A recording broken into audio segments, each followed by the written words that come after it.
Remue ménage. Remue ménage.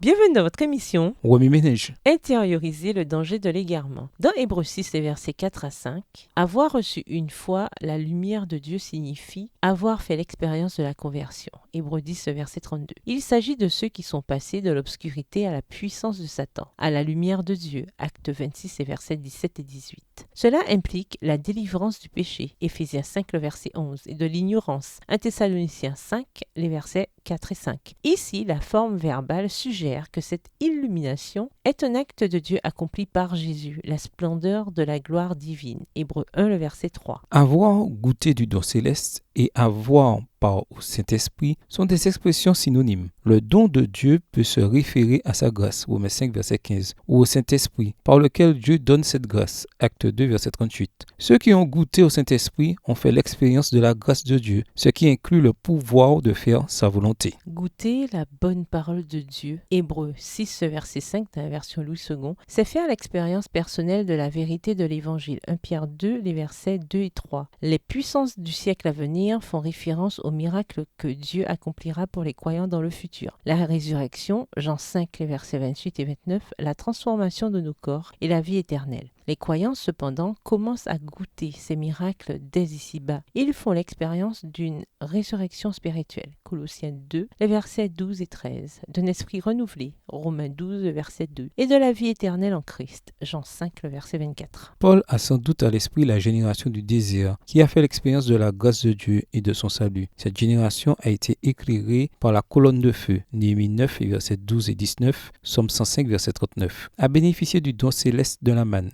Exode 16, verset 15, a fait l'expérience du Saint-Esprit, Néhémie 9, verset 20, a goûté la bonne parole de Dieu, Josué 21, verset 45, et a vu les puissances du siècle à venir dans les prodiges et les miracles accomplis lors de sa délivrance de l'esclavage en Égypte, Acte 7, verset 36. Paul indique cependant que tout comme la génération du désert a apostasié malgré ses preuves de sollicitude divine, Nombre 14, verset 1 à 35, les lecteurs de l'Épître aux Hébreux courent le danger de répéter les mêmes erreurs, en dépit de toutes les preuves de la faveur de Dieu dont ils ont bénéficié. Dans Hébreux 6, verset 6, le texte original en grec met l'accent sur le mot « impossible ». Il est impossible pour Dieu de restaurer ceux qui sont tombés, car ils remettent le Fils de Dieu sur la croix. Hébreux 6, verset 6. Paul insiste, il n'y a pas d'autre moyen de salut que par le Christ. Acte 4, verset 12. Le salut par tout autre moyen est aussi impossible qu'il est impossible que Dieu mente. Hébreux 6, verset 18. Ou de plaire à Dieu sans la foi. Hébreux 11, verset 6.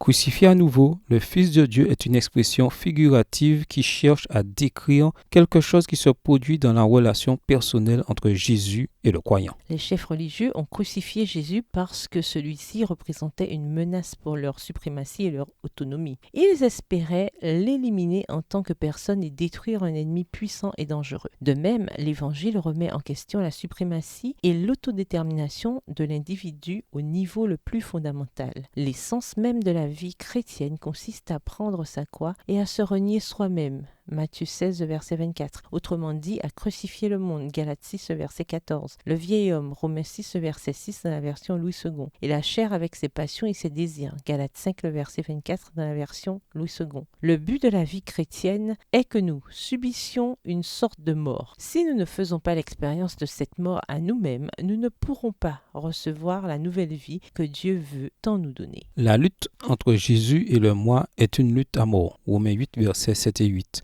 Galates 5, verset 17. C'est un combat difficile qu'on ne gagne pas d'un seul coup. Ce passage ne fait pas référence à nos échecs occasionnels dans notre lutte contre le vieil homme et la chair avec ses passions et ses désirs, mais plutôt à celui qui, après avoir fait l'expérience d'un salut authentique et de ce qu'il implique, Hébreux 6, versets 4 et 5, décide que Jésus est une menace pour le genre de vie auquel il aspire et cherche à tuer sa relation avec lui. En d'autres termes, tant qu'on ne choisit pas pleinement de se détourner du Christ, il y a encore un espoir de salut. Remue-ménage, revenez à votre texte écrit et étudiez le passage. Encerclez les mots, expressions ou idées répétées. Soulignez les mots ou expressions qui sont importants et qui signifient quelque chose pour vous. Reliez par une flèche les mots ou expressions aux autres mots ou expressions associés ou connexes. Quels éclairages particuliers vos notes semblent-elles indiquer dans l'ensemble? Mémorisez votre verset préféré tiré d'Hébreux 5, le verset 11 à Hébreux 6, le verset 20. Écrivez-le plusieurs fois pour vous le rappeler plus facilement. Que signifie mourir au moi et se charger de sa croix? Quelle a été votre propre expérience des choses dont Paul parle dans ce passage d'avertissement? Au revoir. Et à demain si Dieu veut.